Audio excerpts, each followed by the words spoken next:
Hey guys, it's Nicole here from Toujours, and today we are going to do a quick but thorough update on Italian method macarons.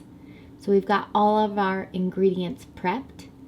These are our dries with our almond flour and confectioner sugar mixed together. I sifted each separately and then I whisked them together to become a homogeneous mixture.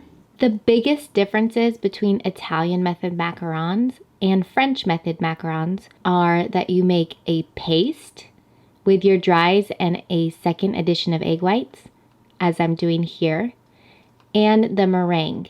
So the meringue is going to be Italian meringue instead of a French meringue. So let's talk about this paste that I'm making now. Here I'm mixing in that second addition of egg whites into my dries to make a paste. I added the Sugar Art Master Elite Blueberry colorant into my egg whites first to get it activated and well dispersed, and then I poured it right into my dries, and here I am making that paste. Just make sure all of your dries are incorporated in that paste and you don't have any loose almond flour or confectioner sugar, and then you can leave that there and start on your meringue. Let's get started on our Italian meringue. For our Italian meringue, you need water, sugar, and your egg whites prepped in your KitchenAid bowl. I like to start my temperature out really low on my burner to dissolve all the sugar crystals, and then I'll turn it up to medium-high heat to get it boiling and to cook to 118 Celsius to 119 Celsius. Once my sugar syrup hits 104 Celsius for this sized batch, then I turn it up to medium speed to get my egg whites whipped. You want your egg whites nice and foamy and frothy before you pour your sugar syrup into your KitchenAid bowl. You don't want to see any more yellow of your egg whites. You want it to be nice, white, almost at a soft peak. Once you've reached that 118, 119 Celsius mark, turn off your burner and slowly pour in your sugar syrup down the side of your bowl. You don't want your sugar syrup to hit the whisk and whip around and make a big mess. So make sure it's right down the side of your bowl for safety reasons, and have your mixer turned all the way up to a 10. Here I realized too late that I was on an 8. So you'll see I quickly flick it up to a 10 to incorporate the sugar syrup, and then I'll put it back down. But you want to make sure that's all the way up at a 10 when you stream your sugar syrup in so that it doesn't pool on the bottom of your KitchenAid. After you pour in your sugar syrup, bring it back down to medium speed to whip up to about a medium stiff peak and to cool to about 38 degrees Celsius. A key difference between a French meringue and Italian meringue for macarons is that you don't want your Italian meringue to be as stiff as your French meringue. I've noticed I get more lopsided macarons and concave bottoms on my shells when I have too stiff of a meringue. So here I've got a medium stiff peak. If you look and get a sneak peek into my bowl, you can see that it's holding shape on the side, but it's also a lot looser than a French meringue. It doesn't build up on itself as much. Here I have the first edition of my meringue, which is going to be the sacrificial edition. I don't care about losing a little bit of the volume of this. I am just trying to temper in these two different textures and lighten up my paste a bit with this first edition. So I'm scraping my bowl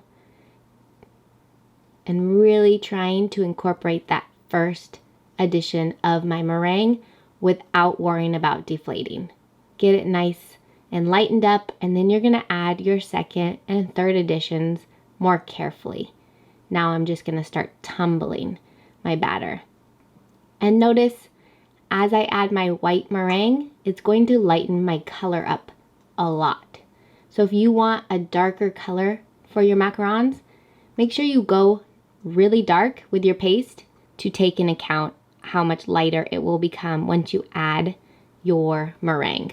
You could also color your egg whites that are whipping and your sugar syrup. So there's plenty of times to add colorant when you're doing Italian method macarons.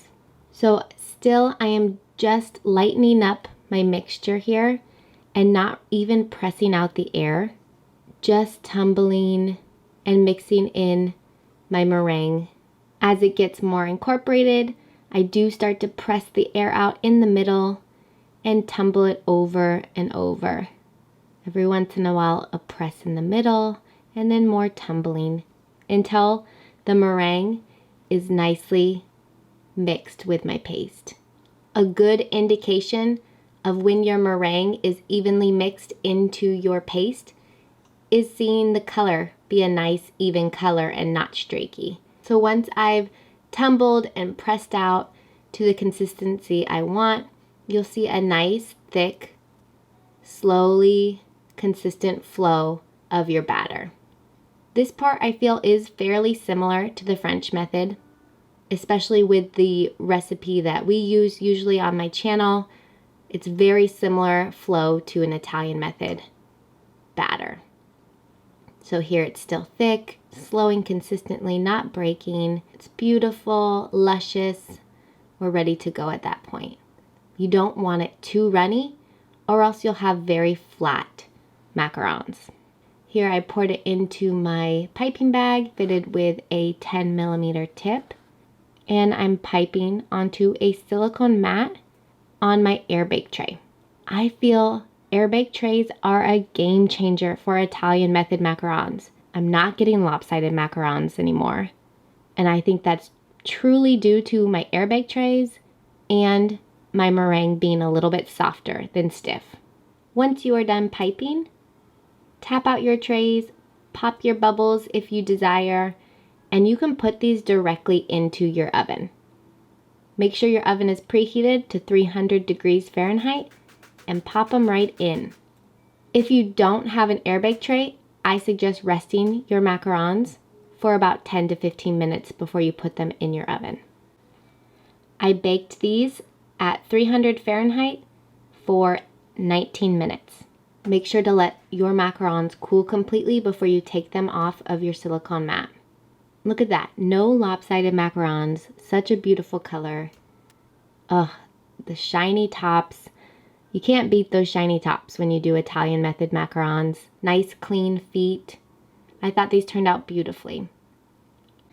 Once I broke into these, they do have air pockets. They are not completely full, which might be a deal breaker for some, but I think the outside is the most important, a nice flat bottom, and then you have a good amount of filling in there to contrast your buttercream or whatever you want to sandwich your cookies together with to make a delicious and nutritious macaron. Thanks for watching, you guys, and happy baking. Let me know in the comments below if you have more questions, and let me know if you liked this quick tutorial.